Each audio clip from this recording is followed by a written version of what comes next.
Assalamualaikum warahmatullahi wabarakatuh. Waalaikumsalam. Kita nge-vlog lagi ya, masih dengan saya Kiai Kampung ini. Ini masih dengan santri saya juga yang masih setia. Ini apa? Kita kalau kemarin di Taman Kuliner, sekarang kita dia masih di mana juga, tapi masih berhubungan dengan Madiang, Madiang siang ini. Kalau saya kan habis dari kantor, ini habis ngarit. Ngarit pari bro, anak wong tani. Ngarit pari. Hari ini kita ini ya Mi. Sekarang setelah kemarin Pak Jokowi memberi instruksi untuk apa ya, social distance ya, untuk menjaga jarak dalam banyak kegiatan, diantaranya juga ada anjuran untuk beberapa kegiatan di rumah saja. Masa ibadah. Nah, Mas juga, Pak Zain mengatakan ibadah juga di rumah saja lah, nggak usah ke tempat-tempat yang nanti bertemu banyak orang gitu. Itu potensinya akan sangat berbahaya, akan sangat besar peluangnya kita akan saling nanti berinteraksi, terus nanti jadi ada penularan gitu. Cuma sekarang masalahnya gini, banyak juga orang-orang yang menolak gerakan atau mungkin menolak wacana lockdown ini dengan alasan keagamaan. Alasannya jangan karena takut corona kita malah jadi tidak takut kepada Allah begitu. Karena ada kewajiban kita untuk sholat jamaah. Kayak siapa itu Gubernur Sumatera Utara Edi Rahmayadi mengatakan pokoknya tetap ke masjid jamaah, nggak usah takut corona begitu. Ini kan menurut saya ini sangat kontraproduktif begitu. Karena dalam fikih ada aturan ad-daruratu tubihul mahzurat. Jadi karena suatu kedaruratan, karena suatu emergency, itu hal-hal yang tadinya dilarang itu boleh ditinggal, boleh kita lakukan begitu. Jadi kita dilarang, artinya harusnya kita sholatnya di masjid katakanlah. Jadi jangan sampai orang laki-laki nggak sholat di masjid, jangan sampai tidak Jumatan. Itu kan tidak Jumatan terlarang, tidak sholat di masjid terlarang. Tapi karena suatu kedaruratan ya kita ya harus mengutamakan yang lebih urgen, lebih penting, lebih utama itu masalah keselamatannya kita dan juga nyawa orang lain. Begitu maksud saya. Betul. Artinya gini bahwa yang keras atau ini biar lebih kesini. Artinya gini bahwa kemudian seperti tidak nyambung sini. Saling mencari panggung juga. Menjelang tahun-tahun politik tangan datang, kemudian mereka saling mencari panggung untuk kemudian tampil terbaik di depan mata masyarakat dengan mencari simpati dengan cara-cara mereka sendiri. Ada yang lockdown, ada yang nggak apa-apa, nggak usah takut ini karena ya, macam-macam lah alasannya. Ya atas keagamaan juga. Ini yang mencari panggung siapa? Kamu yang jelas saja. Ya di luar, tapi ya di luar itu. Iya. Di luar semua itulah. Artinya masih kalau di kampung ya, karena kita di kampung masih desa gitu. Sampai sekarang ini kita masih sholat jamaah biasa.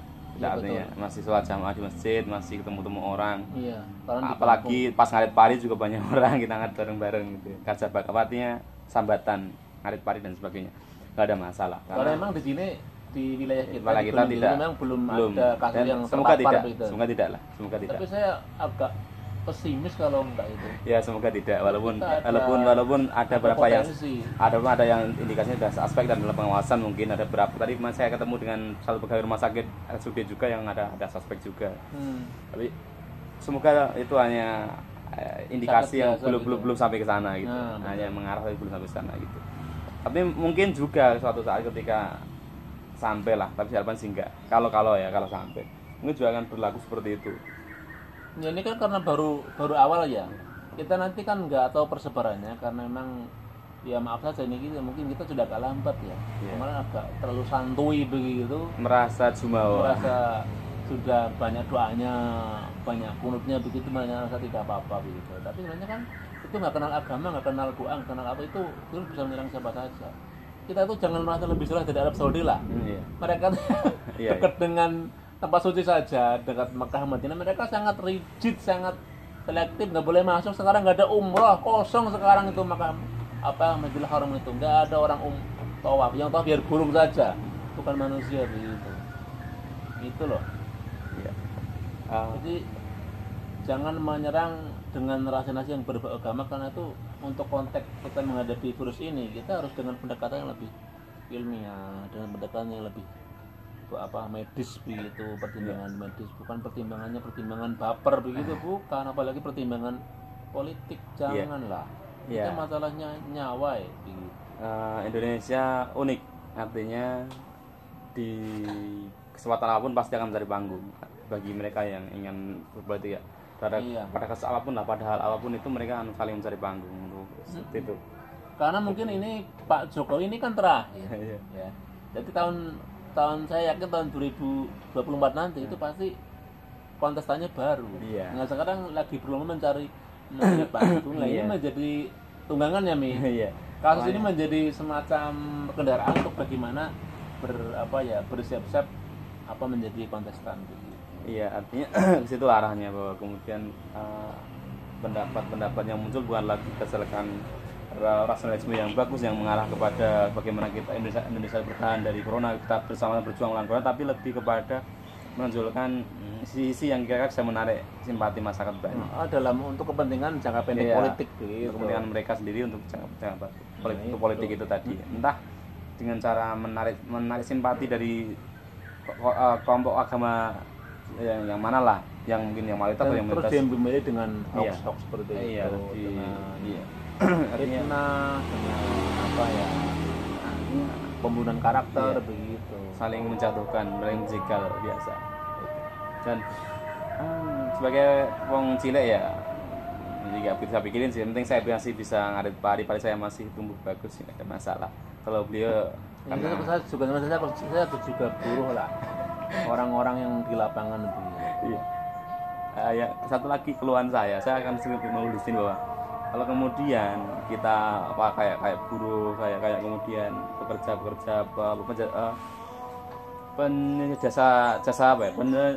penyedia jasa, kemudian harus banyak cancel, banyak diundur acaranya. Outbound ditunda, travel ditunda. Lebih penting daripada saya paham, tapi nyawa kita betul. Tapi ketika kita nggak punya pemasukan, angsuran jalan terus, pajak harus terus jalan, itu bagaimana? Makanya harusnya bank juga mandek angsurannya. Harusnya begitu, harus adil dong. Kita nggak boleh cari duit, nggak bisa cari duit dalam kata kutip ya. Kita tidak bisa mencari uang dari usaha kita gitu. Gimana mau ngangsur? Terus langsung ngangsur, kan itu dagelan itu loh.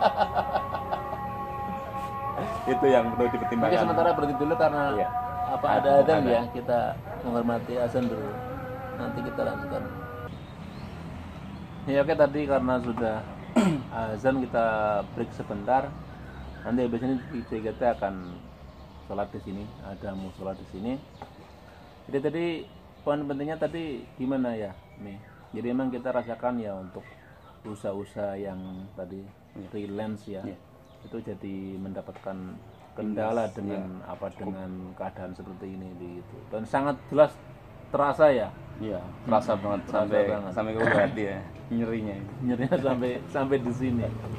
Karena banyak program-program itu di cancel ya, dibatalkan, dan memang itu nggak bisa dihindari, harus seperti itu.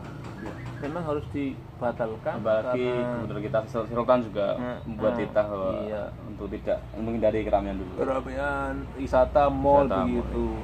Dan itu menjadi acuan dulu bagi juga dari instansi terkait lah, instansi pendidikan juga ada surat edaran, dari Kemenak juga ada, dari Kemendikbud juga ada edaran. Bahkan per hari ini itu ada edaran di sekolah-sekolah di gunung itu terutama ya. Ya entah mungkin saya yakin di kabupaten kota yang lain di DIY juga mungkin sama. Sekarang mulai per besok tanggal 18 sampai nanti tanggal 31 Maret itu anak-anak belajar di rumah gitu. Ya saya mikir harusnya ya instansi lain juga yang non pendidikan juga harusnya mengambil jalan yang sama. Nanti kalau di rumah yang nemanin siapa? Kalau saya misalnya ya, kalau kantor saya nggak punya kebijakan yang sama, repot saya itu. Ini juga kantor saya dim-dim gimana nih maunya. Tapi gini Pak, murid libur harus guru tidak, guru untuk sekolah. Kenapa? Saya gimana orang tuanya? Kenapa demikian? Karena guru itu punya antivirus madaf, laptop masing-masing jadi aman. Jadi karena punya semadaf itu dia kira semadaf itu, atau mungkin guru itu disebut umbi-umbian lah, keguruan manusia. Jadi atau guru kemudian kalau bisa mati hidup lagi, atau nggak tahu lah. Pola pikirnya kurang tahu oleh pemerintah. Yang jelas murid diliburkan tapi guru tidak. Nah, guru itu posisinya sebagai apa? Manusia kah? Atau termasuk kacang-kacangan? Atau apalah yang jelas sehingga tidak diliburkan, mereka tetap masuk sekolah. Betul. Itulah kalau seperti itu. Poin pentingnya di sini ya, nah, teman-teman semua, tetap keselamatannya bagi kita itu harus diutamakan. Betul. Gitu. Betul, jamaah itu wajib ya, beribadah itu wajib juga, gitu. Jumatan juga wajib. Tapi tingkat apa ya? Tingkat kewajibannya itu masih di bawah kewajiban menjaga nyawa kita, menjaga hidup kita, menjaga generasi kita begitu. Kalau kita sampai orang-orang pada sakit semua, nanti pada mati semua, ya gimana kita akan melanjutkan hidup kita? Itu kan juga satu yang sangat emergency juga itu, ya, sangat penting. Nah, jadi jangan sampai membuat narasi-narasi yang coba menentang wacana lockdown itu dengan pendekatan-pendekatan apa ya, yang tidak masuk akal. Karena kita dengan kebijakan lockdown ini juga ada apa ya, dasar fikihnya, dasar pemikirannya yang yang sesuai dengan syariat gitu. Artinya untuk mencegah apa ya, mafsadat kerusakan lebih besar ya, kita bisa membuat suatu istihad suatu keputusan, kebijakan yang mungkin di satu segi itu mungkin barangkali melanggar aturan-aturan syarat yang skalanya tingkat kepentingannya lebih kecil gitu. Kita karena kepentingan untuk menjaga nyawa kita, menjaga hidup kita, menjaga kesehatan kita begitu, agar agama ini tegak gitu. Jadi jangan sembarang lah menyebar narasi-narasi seperti itu. Kemudian satu lagi, kita juga jangan sampai memukul rata atau dalam bacaan menggebiah ya. Artinya tidak semua tempat kemudian disamakan. Tempat jenengan, tempat saya kan gitu nih. Di desa masih bisa jamaah, tapi kalau tempat lain yang kota besar atau mungkin di luar di sana yang penyebarannya sudah sangat masif, sangat artinya sudah dengan televisi banyak. Iya. Itu memang ya harus seperti masuk akal ketika harus di rumah gitu. Tapi kalau jadi artinya tidak boleh kita samakan tempat kita dengan tempat lain, atau kemudian yang kondisi luar kita samakan dengan kondisi kita di kampung inilah yang masih bisa sholat berjamaah dengan baik, kemudian bisa makan wudu, nggak usah, nggak boleh. Tapi kalau kita kondisi juga, lihat situasi kondisi kita yang saat ini gitu. Tapi intinya hati-hati dan waspada, tetap hati-hati, jaga diri dengan baik gitu. Ini sudah cukup dulu ya, sudah nanti kita lanjutkan lagi. Terima kasih, nanti kita bisa lanjutkan vlog yang lain. Sudah lama 12 menit. Assalamualaikum warahmatullahi wabarakatuh.